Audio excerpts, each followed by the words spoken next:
Toastmaster Carlos Benitez may look like he's got it all together, but he's really a messy guy. Carlos has been broken and bruised, but has managed to embrace life's difficulties and learn from them. His philosophy is, when life gives you lemons, make lemonade. Carlos not only deals with his own messes every day, but helps others deal with theirs. Let's welcome Carlos with his talk. Life is messy.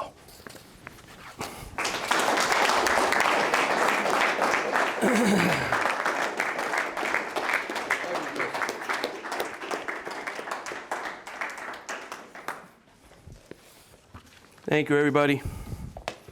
You're too kind. Let me, I guess I could just rely on the lights. Did you like that poem, Humpty Dumpty?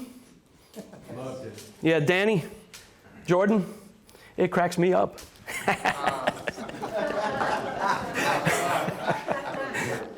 Life is Messy is the latest book by my favorite author, Matthew Kelly. I love this so much I purchased 125 of these books. I've given out about 100.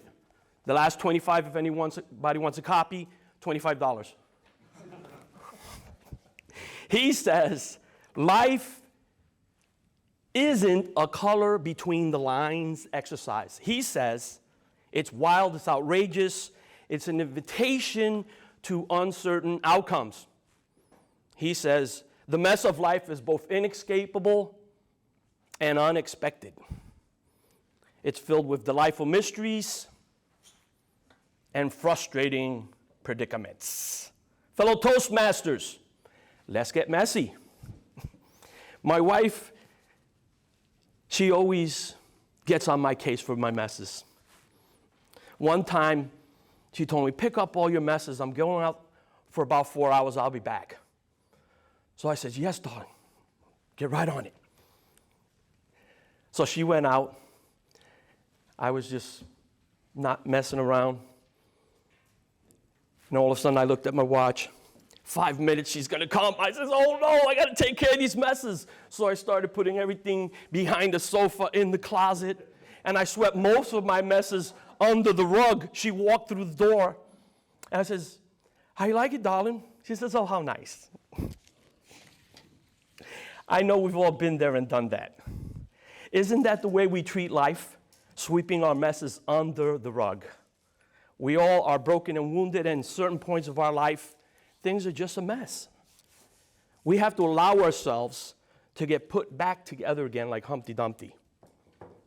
Win or lose, these events and circumstances are what makes us who we are. Can anyone who's been broken be healed and become more beautiful and lovable than ever before? How many were here last week when we heard Linda Miller's story, how she picked herself up back from her mess and became award-winning? So in my junior high school years and high school years were very trying. My family moved away from the Bronx. We moved to Long Island to get away from crime, gangs, and all that stuff that is found in the ghettos of New York. Moved out to Long Island, and we didn't get away from that kind of stuff, those messes, because I encountered far worse messes, racism, bigotry, all the stuff that, when you move to a new neighborhood, you don't fit in, especially in the 70s. So I ended up joining a gang and lived on the edge during those formative years to protect myself from the people who were bullying me. Luckily, my older brother and my sister, they were more straight and narrow.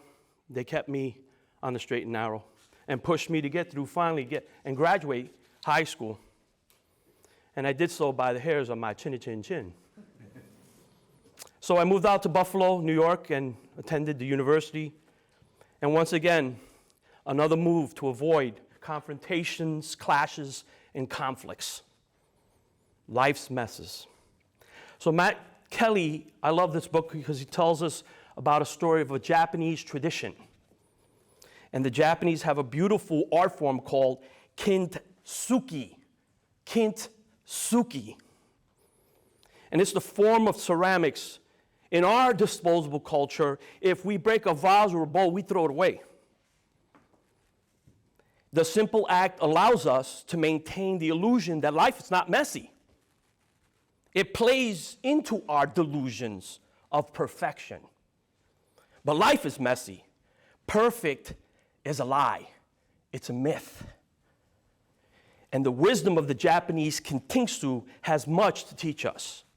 See, when they break a vase, a bowl, or a cup, these artists gather up the broken pieces and glue them back together again. How they put them back together is infused and steeped in the wisdom of beauty of kintsugi. They mix gold dust with the glue. And they don't try to hide the cracks. They honor them. They accentuate them by making them golden.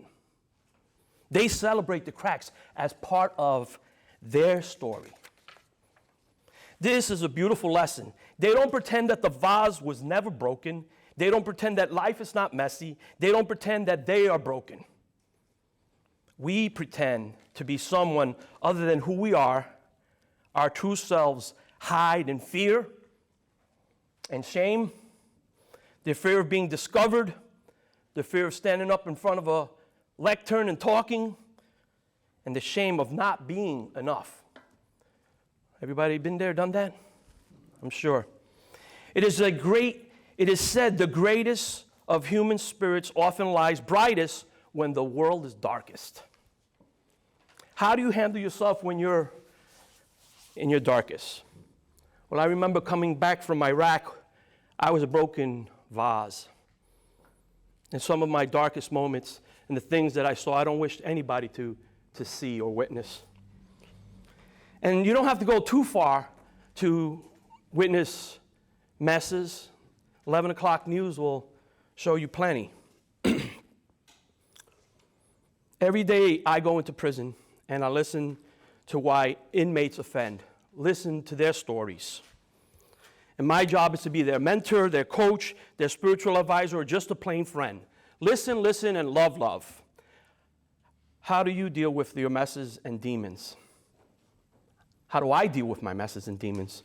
I like what Gandhi has to say. The best way to find yourself is to lose yourself in the service of others. And so every week I go in there and I offer encouragement. We are each other's wounded healers. We possess the gold dust needed to glue back other people and ourselves together, making them more beautiful, more lovable than ever. Our love, our connections, our kindness are that gold dust. Life is messy. Humpty Dumpty's lesson is to embrace failure.